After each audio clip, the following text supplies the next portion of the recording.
saluran informasi warga Pati.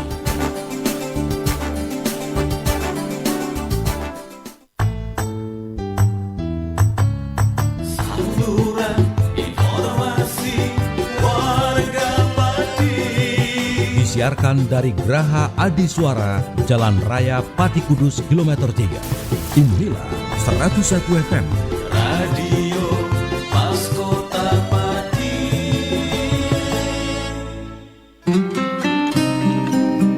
Mitra Pas, saatnya Anda ikuti kajian tafsir Ibnu Katsir bersama Ustadz Abdul Kholik Syafi'i MPD Al-Hafidh, pengasuh Pondok Pesantren Yambu'ul Ulum, Sukolilo Pati. Selamat mengikuti. Assalamualaikum warahmatullahi wabarakatuh. Makin pas, makin pasti, Pas FM pasti. Bismillahirrahmanirrahim. Mitra Pas FM yang dirahmati Allah, pertama-tama segala puji dan pujian hanyalah milik Allah Subhanahu wa Ta'ala. Dan bersyukur dalam keadaan sore kali ini kita masih diberikan nikmat hidayah, masih diberikan kesempatan untuk kembali bersama-sama mengkaji tentang kitab tafsir Ibnu Katsir sore kali ini. Tak lupa juga sholawat ma'assalam kepada junjungan kita Nabi Allah Muhammad Sallallahu Alaihi Wasallam yang kita nanti-nantikan syafaatnya di hari kiamat nanti. Baik Mitra Pas FM yang dirahmati Allah, senang rasanya sore kali ini saya Arif Fanili bisa kembali hadir untuk Anda dalam program spesial yang insya Allah akan bisa Anda simak setiap hari Rabu Mitra Pas dari pukul 17.00 hingga maghrib tiba nanti. Program acara baru ini adalah pertemuan yang kedua kajian kitab tafsir Ibnu Katsir. Nah, kitab tafsir Ibnu Katsir ini merupakan salah satu kitab tafsir Al-Quran yang dijadikan rujukan para ulama terkemuka dalam bidang tafsir. Karya monumental dari Al-Hafidh Ibnu Katsir yang sangat familiar di kalangan umat Islam Mitra Pas. Dan tentunya nanti kami tunggu Anda bisa berinteraksi. Kalau misalkan masih ada waktu Mitra Pas ya, Anda bisa bergabung seperti biasa di 085277999101 ataupun line telepon di 0295385877. Dan sore ini sudah rawuh di studio 1 Radio Pas FM Pati narasumber kita untuk memberikan pencerahan. Beliau adalah Ustadz Abdul Kholik Syafi'i MPD Al-Hafidh, pengasuh Pondok Pesantren Yambu'ul Ulum, Sukolilo, Kabupaten Pati. Assalamualaikum warahmatullahi wabarakatuh, Ustaz. Waalaikumsalam warahmatullahi wabarakatuh. Monggo, Ustaz. Bismillahirrahmanirrahim. Assalamualaikum warahmatullahi wabarakatuh. Alhamdulillah wa syukurillah ala nikmatillah. Assalatu wassalamu ala rasulillah Muhammad ibn Abdillah.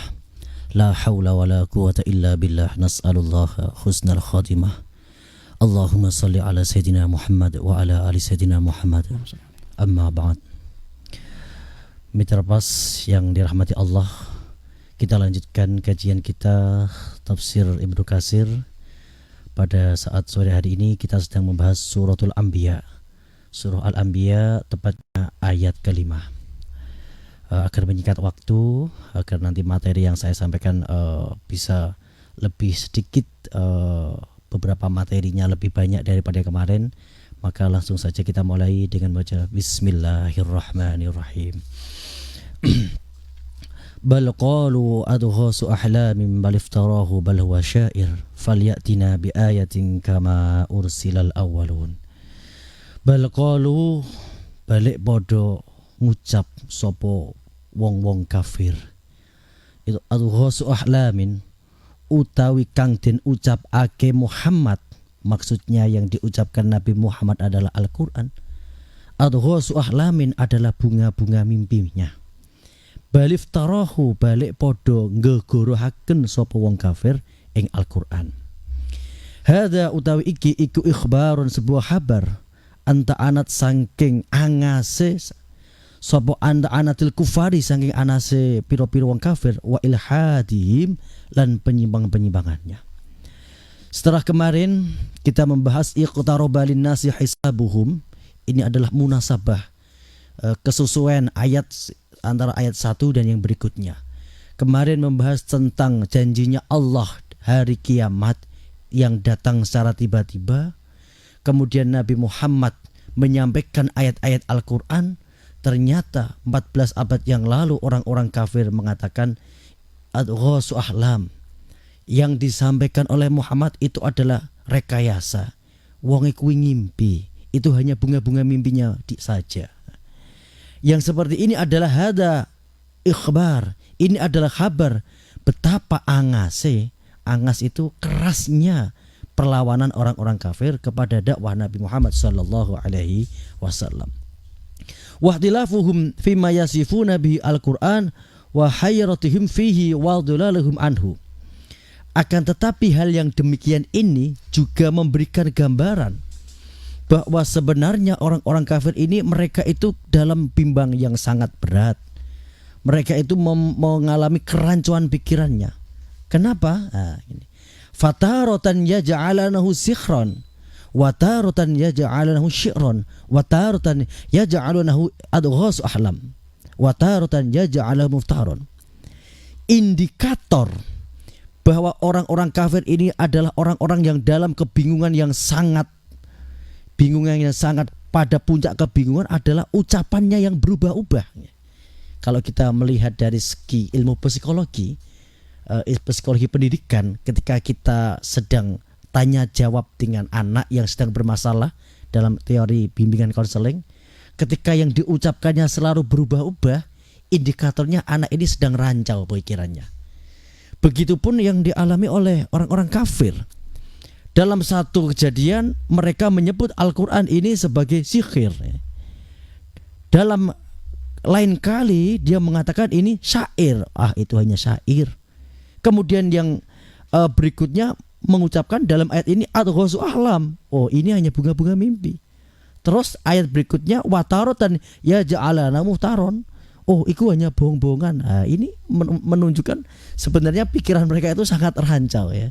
Jadi orang yang di dalam pernyataannya statementnya ini selalu berubah-ubah, itu tandanya dia dalam kerancuan pikirannya. Ini yang dialami oleh orang-orang kafir. Kama qala ungdur kaifa darabu lakal amsala fala yastati'una sabila. Dalam ayat yang lain Allah memberikan gambaran, memerintahkan, coba perhatikan orang-orang kafir itu ketika memberikan sebuah contoh kepada dakwah Nabi, itu mereka itu tersesat dengan kebingungan pikirannya.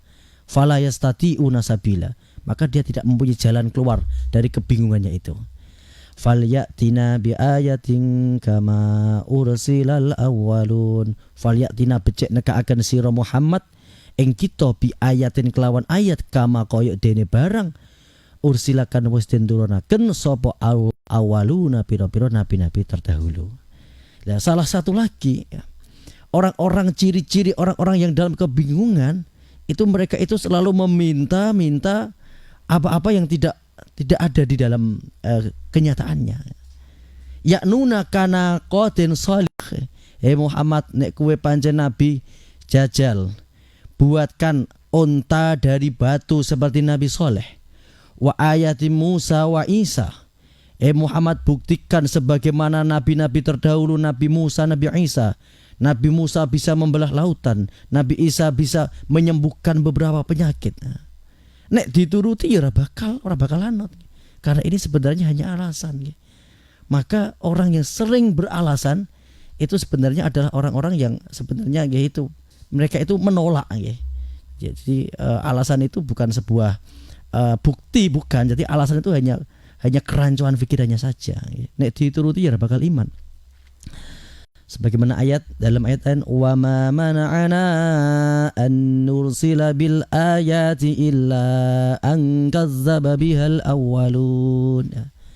Jadi yang menghalangi kita untuk mengikuti engkau Muhammad itu karena kau tidak diberikan sebagaimana mukjizat nabi-nabi terdahulu. Ini hanya alasan saja. Walihada qala ta'ala, maka dalam ayat berikutnya dalam surah Al-Anbiya ini, wa ma amanas qablahum min qaryatin ahlaknaha afahum yu'minun. Wa ma amanats apa to iman sapa qablahum wong-wong sadurunge sira kabeh min qaryatin saking ahli negara ahlaknaha kang wis ngrusakaken kita ing ahli qarya. Afahum apa to mereka iku yu'minuna padha iman. Afahum ini di dalam teori ilmu tafsir ini adalah istifham tambih. Jadi pertanyaan tapi untuk melehke, tidak butuh jawaban. Seperti kalau dalam analog itu ada orang tua melarang anaknya, le nek numpak pit mbok yo alon-alon. Akhirnya ketika suatu saat anak ini ku numpak pit di jambing-jambinge tiba, wong tuane ngomong, "Kowe mau ora wis tak omongi? Apa kowe mau ora krungu omonganku?" Nah, ini kan sebenarnya enggak butuh jawaban. Ini hanya untuk meleh ini tambih itu. Betapa banyak umat-umat terdahulu sebelum Nabi Muhammad itu juga mengutarakan hal yang sama. Berikan kepada kami ayat. Apakah mereka beriman? Jawabannya tidak. Kaum Samud berkata kepada Nabi mereka, Nabi Saleh, "Wahai Salih, coba rubah batu itu menjadi onta, maka kami akan beriman kepadamu." Ternyata Allah mengabulkannya. Mereka tidak beriman.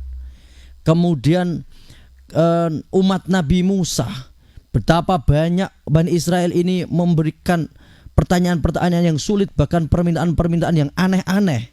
Ketika dituruti juga tidak beriman. Bahkan di akhir hayat dari Nabi Musa, ketika bersama kaumnya diajak melebu tanah Palestina, wis nang ngarepan kari melebu masih tidak mau. Sehingga Nabi Musa niki duka terus meninggalkan niku umatnya niku. Nah, jadi umpama dituruti ya bakal anut. Ai ma adaina qaryah minal qura alladzi ba'asa fihim ar-rasul ayah ala yahdina biya. Maksudnya betapa banyak umat-umat terdahulu yang Allah telah menurunkan mukjizat kepada tangan-tangan nabinya, tapi mereka juga tidak beriman. Fa amanu biya bal kadzabu. Justru mereka mendustakan itu. Fa ahlaknahum bidzalika. Oleh karena itu Allah merusak atau Allah itu membinasakan mereka. Afa haula yu'minuna bil ayat. Apakah umat terdahulu itu mereka kemudian iman kepada ayat-ayat Allah? Lauro auha duna dzalik, ketika mereka melihat hal yang bukan itu. Kala ora, yaitu maksudnya itu hanya umpama dituruti ya enggak ada habisnya, engko njaluk meneh dan terusnya. Innalladzina haqqat 'alaihim kalimatu rabbika la yu'minun walau ja'atuhum kullu ayatin hatta yarawul 'adzabal alim. Innalladzina satamane wong akeh hakot kang tetep kang berhak alaihim ing ngatasé alladzina apa kalimatu rabbika, kalimat-kalimat nggih keputusan pangeran sira, la yu'minuna nggih ora padha iman. Walau ja'atuhum lan walaupun senadyan nggih teka ing umat apa kullu ayatin saben-saben ayat hatta yarawul adzabal alim, hatta yaro sehingga padha ningali sapa umat al adzabal alim ing siksa kang larakaken. Jadi umat-umat terdahulu itu juga begitu. Hada kullu waqad syahadu minal ayatil bahirah. Padahal mereka itu melihat, menyaksikan dengan secara empiris ya. Bisa dibuktikan lewat indera, juga bisa dibuktikan lewat ilmiah, tapi tetap mereka enggak beriman. Wal hujaju al-qanitah, dan juga meskipun para utusan-utusan itu telah memberikan hujah yang sangat meyakinkan, yang sesuai dengan rasio dan sesuai dengan pemikiran-pemikiran umat pada waktu terdahulu. Nek kula panjenengan tasih ingat Fir'aun ya. Ketika Fir'aun niki minta bukti kepada Nabi Musa, Musa, kowe kok wani-wani teko rene ngaku nek kowe nabi, apa buktinya? Kemudian Nabi Musa melemparkan tongkatnya kemudian menjadi ular. Nabi Musa memasukkan tangannya kemudian dikeluarkan dari bajunya memberikan cahaya. Apa kata Fir'aun? Ini sihir, akan kuuji. Ya ini. Nah, ini. Jadi ya ini semuanya hanya alasan. Wadalailul bainat ala yadi Rasulillah, dan ayat-ayat itu sudah jelas kepada Rasulullah. Mahu adharu ajla wa anhar. Ayat-ayat yang dibawa Nabi Musa itu lebih jelas ya, lebih sangat jelas karena Nabi Musa ini membawahi atau ditugaskan kepada umat-umat yang berpendidikan tinggi, kepada umat-umat yang sudah berperadaban dibandingkan umat-umat terdahulu. Nah, ini qala Ibnu Abi Hatim, ini sebelum terakhir ini waktunya. Qala Ibnu Abi Hatim, ada hadis dari Abi Hatim rahimahullah. Dzukira an Zaid bin Habab hadasan Ibnu Lohima hadasan Al-Haris bin Zaid Al-Khadari an Ali bin Rabah Al-Khami hadasani man syahida Ibadah bin Somad yaqulu kunna fil masjid wa ma'ana Abu Bakar As-Siddiq radhiyallahu anhu. Niki suatu saat ana salah sijine sahabat nggih niki bersama Abu Bakar tenggene masjid ngoten. Yuqra'u ba'dul Qur'an. Mereka itu saling simaan, siji baca, siji nyimak. Faja'a Abdullah bin Abi Salul. Kemudian datanglah seorang tokoh munafik yang bernama Abdullah bin Ubay bin Salul. Ini sangat terkenal ini. Ada menapa provokator handal ini. Wa amahu namariqah teko niku nggawa bantal. Wazar bilan permadani karpet sing wapi fawadoa wataka'a wa kana sobihan fasihan judalan nggih. Teko nang masjid niku nggawa bantal, nggawa permadani nggih, terus sandaran, oleh sandaran. Ciri khas yang Arab niku kan nggih. Niku kursinya itu pendek ngeten kala sandaran ngeten. Lah Abdullah bin Ubay bin Salul niki pemuda yang sangat sobih. Sobih niku ya masih produktif berarti nggih. Fasihan niku ngomongnya jelas, pinter dan ahli debat. Faqala ya Abu Bakrin, Abu Bakar, kulli Muhammad, sampaikan kepada Muhammad, ya'tina bi ayatin kama ja'al awalun, datangkan kepada kami sebagaimana nabi-nabi terdahulu. Ja'a Musa bil alwah, Nabi Musa datang dengan lembaran-lembaran Tauratnya. Wa ja'a Daud bi zabur, Nabi Daud datang dengan kitab Zaburnya. Wa ja'a Saleh bin Naqah, Nabi Soleh datang dengan bukti nakoh unta yang terciptakan dari batu itu. Wajah Isa bil Injil, Nabi Isa datang dengan membawa kitab Injil. Wabil Maidah, dan juga diturunkan rampatan makanan dari langit. Terus Muhammad itu nggak apa? Fabaka Abu Bakrin radhiyallahu an. Abu Bakar itu orang yang luar biasa lembut hatinya. Nek ngeten niku disampaikan teng Umar beda cerita. Pasti langsung cara menanggapi suatu situasi ini kan karakternya berbeda-beda. Abu Bakar dia karena kelembutan hatinya, ya Allah wong kok ana sing ngene iki, nangis. Fa kharaja Rasulullah faqala Abu Bakar faqumu bina ila Rasulillah nastaghizu bihi min hadzal munafiq. Faqala Rasulullah innahu la yuqabali innama yuqabulillahi azza wajal. Ketika Abu Bakar niki wadul kalih Kanjeng Nabi, duh Kanjeng Nabi, niki ana provokator jenenge niki Abdullah bin Ubay bin Salul. Niki njaluk aneh-aneh, njaluk bukti koyok nabi-nabi terdahulu. Niki pripun Kanjeng Nabi? Nabi Muhammad dengan bijaksana, innahu la yuqamu li innama yuqamu lillahi azza wa jalla.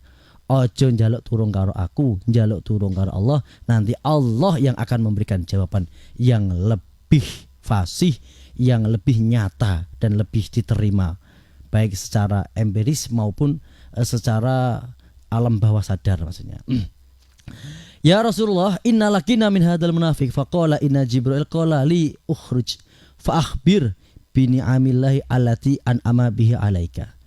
Kemudian malaikat Jibril niki datang nemoni Nabi Muhammad. Muhammad, kabarkan kepada umatmu bahwa engkau itu diberikan nikmat-nikmat oleh Allah dan fadl-fadl yang tidak diberikan kepada nabi-nabi sebelummu. Salah satunya, anni bu'istu ilal ahmar wal aswad. Saya, maksudnya Nabi Muhammad, itu diutus kepada orang-orang yang berkulit ahmar, itu orang Eropa maksudnya, dan aswad, orang-orang yang berkulit hitam. Biasanya nabi-nabi terdahulu itu diutus hanya dengan bahasanya sesuai dengan ras. Nabi Musa, Nabi Isa itu khusus untuk orang-orang Israel, orang-orang Yahudi. Maka syariatnya ya untuk itu. Kaum Nabi Soleh hanya untuk kaum Samud, dan begitu seterusnya. Nabi Muhammad untuk semua umat. Ini keutamaan yang luar biasa. Wa amaroni an ungdiro al jin. Saya diperintahkan Allah untuk dakwah medeni memberi peringatan kepada jin. Wa atani kitabahu wa ana umin. Dan juga yang menjadi fadolku, maksudnya fadol Nabi Muhammad dibandingkan Nabi terdahulu, Nabi Muhammad itu diberikan kitab Al-Quran yang sesuai sastra orang Arab ini diakui, dan kandungan maknanya, cangkupannya sangat luas. Padahal wa ana ummi, saya Nabi Muhammad adalah orang yang tidak bisa baca, bisa nulis. Ini kan sebuah ciri ya, sangat sebuah mukjizat bagi orang yang mau mau belajar ya. Kadang-kadang susahnya orang saat ini tanya, tapi kan bukan untuk bukan untuk dirinya. Ono tanya kadang ngetes, ono takon niku karepe ngasorake dan seterusnya. Tapi kalau tanya memang benar-benar cari bukti, jelas kitab Al-Qur'an niki sudah menjadi jawaban. Wong-wong Arab niku ahli bahasa. Bahkan orang Arab ini begitu berkata niku bahasanya sangat luar biasa. Tapi fa'tu bi suratim mimislih. Kowe nek meragukan Al-Qur'an, coba buat yang seperti Al-Qur'an. Nek ijra iso bersatu dengan semua ahli-ahlimu, bahkan bersatu dengan jin, ayo gawe sing kaya Al-Qur'an. Sejak 14 abad yang lalu sampai sekarang tidak ada yang bisa. Ini bukti. Ini bukti empiris jelas. Wa ghafaru dzambi ma taqaddama wa ma ta'akhkhar. Keutamaan yang berikutnya diberikan kepada Nabi Muhammad adalah beliau sudah mendapatkan ampunan dosa-dosanya yang telah terlewati dan yang akan dilewati. Wa dzukira ismi fil adzan. Nabi Muhammad namanya selalu disebut ketika adzan. Asyhadu anna Muhammadar Rasulullah dan seterusnya. Wa amadani bil malaikah. Nabi Muhammad ini dirungkepi karo para malaikat. Wa adani an-nasra. Nabi Muhammad selalu mendapat pertolongan Allah. Coba dibayangkan ketika perang Ahzab. Secara hitung-hitungan ahli militer itu pasti kalah. Nabi Muhammad yang berdomisili di Madinah, yang jumlah penduduknya itu dengan jumlah penduduk pasukan sing ngepung, ini benar-benar 1:10 ya, kayak saat ini berarti Rusia dan Ukraina ya. Secara hitung-hitungan nggak mungkin menang. Apalagi pada waktu itu orang-orang Quraisy itu bersatu dengan segala sekutunya, sesuatu hal yang tidak pernah terjadi selain itu, bersatu benar-benar. Cara wong niku wis kari kalah, tapi an-nasru, Allah mendatangkan pertolongan gitu lah. Lain niku yo korat-karit kabeh. Tenda-tendane barak-barak militer itu korat-karit kabeh, kavalerine kuda-kudane do lari tunggang langgang. Nah, ini bukti sebenarnya. Wa ja'ala ar-ruba amami. Terus fadl yang berikutnya, keutamaan Nabi Muhammad adalah beliau itu selalu wong-wong sing arep musoi Kanjeng Nabi, yang ada di hadapannya Kanjeng Nabi niku nang atine krasa takut, ndredeg. Ini sebagaimana yang dialami oleh Abu Jahal. Abu Jahal itu preman kondang jagoan. Nek perang itu wis ora ono sing nandingi, selalu panglima perang. Tetapi suatu saat Abu Jahal niku nate ngerampas hartanya orang yang pada waktu itu orang niku ibadah di Mekah Kemudian orang sing didolimi niku wadul kali Kanjeng Nabi. Kemudian Kanjeng Nabi langsung cancut tali wondo, langsung tindak tenggene Abu Bakar, disegerang, kemudian diminta, langsung diberikan. Padahal biasanya Nabi niku kan terlihat lembut, terlihat santun. Tetapi ketika ada orang yang didolimi, niku langsung menunjukkan betapa pentingnya menolong orang. Akhirnya apa? Abu Jahal niku hatine ndredeg. Ketika ditakoni karo kanca-kancane, "Hei Abu Jahal, kowe iku kok tak iki mau enggak seperti biasanya. Kowe iku karo wong-wong itu selalu kendel, iki mau kowe diadepi karo yatime Abdullah. Kowe kok ndredeg ora wani terus piye?" Rasanya hatiku melihat Muhammad itu bagikan melihat singa. Nah, ini bukti wa ja'ala ar-ruba amami wa atani al-kausar. Nabi Muhammad itu diberikan telaga Kausar. Wa ja'ala khawdi min aqdamil hayati yaumil qiyamah. Dan Allah Subhanahu wa taala niki menjadikan telagane Kanjeng Nabi niki luwih besar, luwih agung daripada telaga-telaga yang lain. Wa wa'adani al-maqamal mahmud. Nabi Muhammad niki dijanjikan makom yang terpuji, tempat yang paling indah. Wan nasu muhtiuna muqnauna ru'usahum wa ja'alani fi awali zumrah takhruju minan nas wa adkhala fi syafaati 70 alfa min ummati al jannah bi khairi hisab wa atani as-sultan wal mulka wa ja'alani fi a'la ghurfa fil jannah fi jannatin na'im wa laisa fawqi ahadun illa al malaikah alladziina yahmilul arsya wa ahlali li ummati al ghanaim wa lam tahil li ahadin kana qablana. Dan masih banyak. Di antara yang terakhir ini yang paling menarik bahwa ghanimah harta rampasan perang ini dihalalkan untuk Nabi Muhammad dan umatnya. Ini sebetulnya sudah ada jawaban. Tinggal itu letakon iku mau takon tenan apa takonnya hanya takon untuk mencari alasan. Nah, ini maka mitra pas sebelum nanti sedikit saya buka pertanyaan. Nah, ini kesimpulan sedikit nggih. Dari ini kesimpulan pertama bahwa balaghalu adghas ahlam, orang-orang kafir itu pikirannya itu rancau, tidak ada alasan ya. Mereka itu kehabisan hujah untuk dapat mendebat Al-Qur'an. Sehingga dia itu di dalam memberikan kritikan itu berbeda-beda. Kadang-kadang Al-Qur'an disebut sihir, berikutnya dia sebut sebagai syair, terus watarotan, yang berikutnya ya, pada lain kesempatan disebut adghas ahlam, dan masih beberapa. Ini menunjukkan bahwa orang yang dalam kebingungan itu akan selalu berubah-ubah statementnya. Kemudian kesimpulan kedua, falyatina bi ayatin kama ursilal awalun ya. Bahwa permintaan orang-orang kafir untuk diberikan sebuah mukjizat sebagaimana nabi-nabi yang awal itu mereka itu hanya sebenarnya hanya sebagai salah satu bentuk penolakan ya. Karena masih umpama dituruti nggih gak bakal iman ya. Karena sudah terbukti umat-umat terdahulu meskipun apa yang menjadi permintaannya itu dituruti tetap mereka tidak beriman. Dan yang terakhir bahwa apa yang diberikan kepada Nabi Muhammad itu sudah sesuai dengan zaman pada waktu itu dan sampai sekarang dan sampai akhir zaman. Ini selalu sesuai dengan peradaban, sesuai dengan ilmu pengetahuan dan bisa dibuktikan kebenarannya secara empiris. Demikian mitra pas. Nanti jika masih ada waktu boleh kita buka tanya jawab. Insyaallah semoga saya berikan kepada Mas Arif. Oke, ini waktunya sudah tidak cukup Ustadz. Bentar lagi maghrib ini. Sebelum kita closing mohon doanya langsung Ustadz, monggo. Oke, terima kasih. Bismillahirrahmanirrahim. Allahumma salli ala sayyidina Muhammad wa ala ali sayyidina Muhammad. Alhamdulillahirabbil alamin. Ya Allah ya Rahmanir Rahim, jadikanlah kami, jadikan keluarga kami dan semua orang-orang yang bersama kami Allah. Amin. Jadikan sebagai hamba-Mu yang solih dan solihah. Engkau anugerahkan ilmu yang bermanfaat dan barokah. Dan tuntunlah kami Allah semoga senantiasa berada di siratal mustaqim, siratal ladzina an'amta alaihim ghairil maghdubi alaihim waladdallin. Amin. Wa sallallahu ala sayyidina Muhammadin nabiyil ummi wa ala alihi washabbihi barakallahu walhamdulillahirabbil alamin. Al-Fatihah. A'udzu billahi minasyaitonir rajim. Bismillahirrahmanirrahim. Alhamdulillahirabbil alamin. Arrahmanir rahim. Maliki yaumiddin. Iyyaka na'budu wa iyyaka nasta'in. Ihdinas siratal mustaqim. Siratal ladzina an'amta 'alaihim ghairil maghdubi 'alaihim waladdallin. Amin. Demikian segala kekhilafan saya mohon maaf. Akhir kalam wal afu minkum.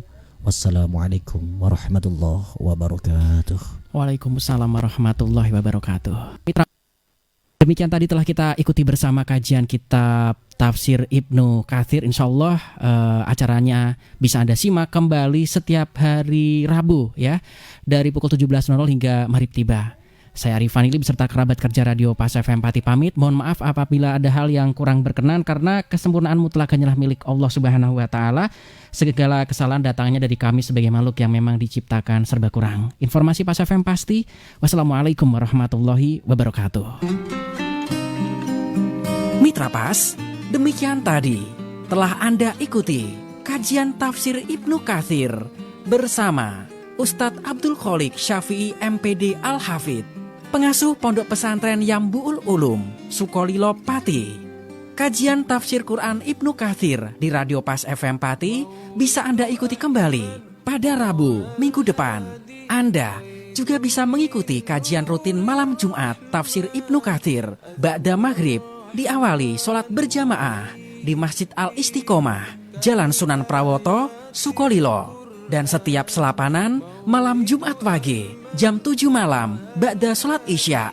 Anda juga bisa menghadiri majelis dzikir mujahadah dan istighosah bersama Ustadz Abdul Kholik Syafi'i MPD Al-Hafidh di Pondok Pesantren Yambuul Ulum, Dukuh Tambang Sari, Kedung Winong, Sukolilo.